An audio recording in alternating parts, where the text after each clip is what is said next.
Hello everyone, my name is Ilir. I'm the owner of Freedom Tech, the repair shop in Holland, Michigan.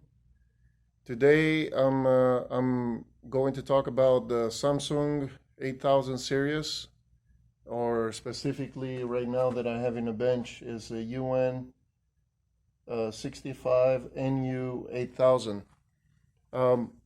I've seen, this is my fourth exact same TV, and then it's like this 8000, some 6000 series, but it's same model where the TV is actually frameless, and it's so thin that actual screen it's actually glued around the edges of the frame. I've already pulled one out completely. I stripped it apart, and the TV, which is right here, when it's plugged in on the power, the TV would actually lit the LEDs. But once it's plugged with everything, including the main board and the screen, the TV starts flickering. And it flickers, and it turns off, and it flickers, it turns off. So it's on and off, but flickering. There's no picture coming through. One of the TVs that I've tested, it would come on, it would stay even for an hour, for 2 hours, and then it would still do the same thing. So this is kind of hard to work on because, like I said, to pull this apart and put it back together, it's very sophisticated because you gotta.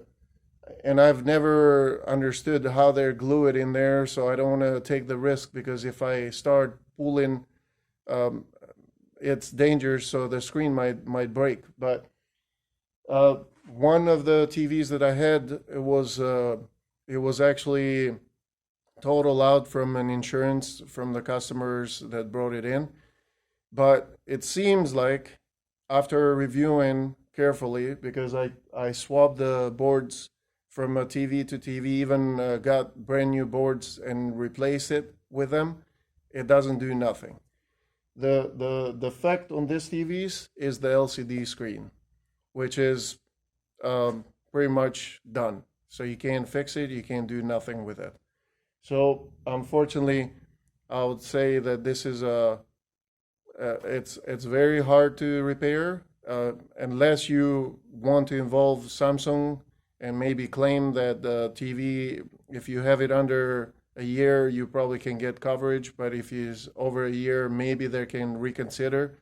But for me, as a repair shop, in this case, it's beyond repair. So TV, it's technically just gone.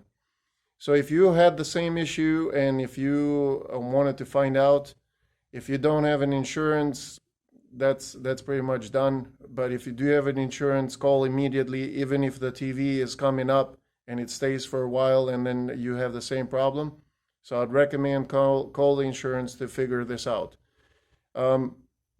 That's all I got for this series, and I'm encountering all the new series a year or 2 years older are having the same trouble.